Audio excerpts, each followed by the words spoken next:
নমস্কার, কেমন আছেন সবাই? আশা করি আপনারা সকলে খুব ভালো আছেন, সুস্থ আছেন। কাল ছিল রাখি, তো আজকের ভিডিওটা রাখি স্পেশাল।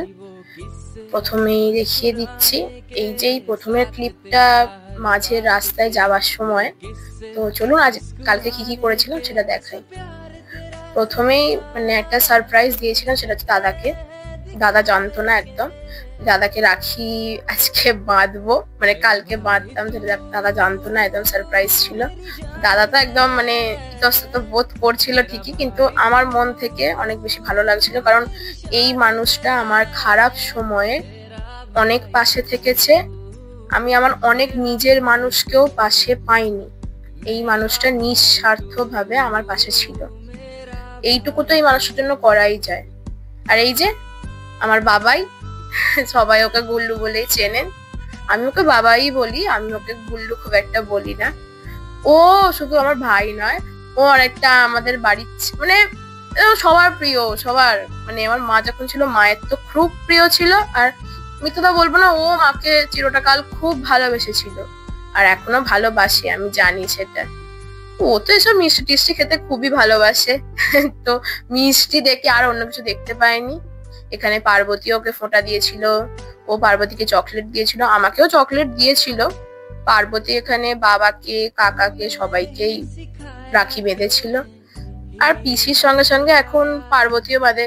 যতই হোক দাদু নাদিনীর সম্পর্ক, একটু তো খুনসুটি সব থাকবেই। এই যে আমার কাকাকেও বাঁধছে। এবার পার্বতীর বাঁধার পর পিসি বেঁধেছিল। পার্বতী ছোট ছিল বলে পিসি ঠিক আছে, পিসি বলেছিল ঠিক আছে ও বেঁধে নিক, তারপরে বাঁধবো। আর এখানে ছোট বড় তো কোনো ব্যাপার নেই, এটা একটা আনন্দ মুহূর্ত। হ্যাঁ, সকলেই আনন্দ করছিল ঠিকই, কিন্তু তার মধ্যেও ওই মানুষটার কথা আমরা সকলেই প্রত্যেকটা মুহূর্তে, প্রত্যেকটা সেকেন্ডে মনে করছিলাম যে আজকে দিনটায় এত আনন্দের সময় যদি ওই মানুষটা থাকতো না, সবচেয়ে বেশি খুশি হতো।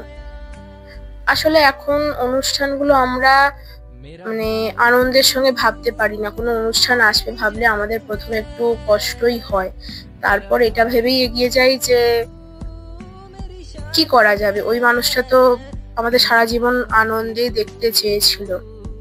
এই যে দেখলেন আমার কাকার দিকে ক্যামেরাটা এগিয়ে নিয়ে কাকা হাসলো, ওখানে কাকা টাকা দিচ্ছিল না। আপনারাই বলুন, রাখিতে যদি না বোনেদের দিদিদের টাকা দেয় তাহলে কিরম রাখি হলো? ওই জন্যই ও হাসছিল। এই যে এখানে আমার আর একটা রাখির পার্টনার, বলতে পারেন ক্যান্ডিডেট। ওনার অনেক দিনের ইচ্ছা ছিল, আমাকে বললো মাসি তুমি আমাকে পরিয়ে দাও, ওই জন্য পরিয়ে দিয়েছিলাম।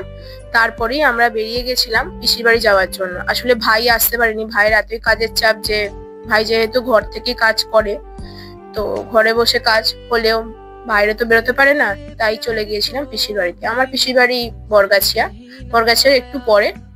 পিসির বাড়ি এসে প্রথমে পার্বতী এখানে পিসেমশাইয়ের হাতে রাখি বেঁধেছিল। আসলে পিসেমশাইয়ের যে বোনেরা আছে, পিসিরা আছে, অনেক দূরে দূরে থাকেন, তারা আসতে পারেননি। তো পিসেমশাইয়ের একটু মনটা খারাপ ছিল, তাই পার্বতী একটুখানি রাখিটা বেঁধে মনটা ভালো করে দিয়েছিল। এই যে আমার গুণধর ভাই, উনি মুখ দেখাবেন না, বলেই দিয়েছিলেন আমার মুখ নেবে না, শুধুমাত্র হাতটায় রাখি বাঁধছ সেটুকুই নেবে। আর আমিও তাই, অত দূর গাড়ি জার্নি করে যাওয়ার পর না একদম মানুষের পর্যায়ে ছিলাম না, তো আমিও মুখ তুলিনি, এইটুকুই তুলেছিলাম। তো এইটুকুই ছিল। তারপর খেয়ে দিয়ে আমরা বিকেলবেলা বাড়ি চলে আসি।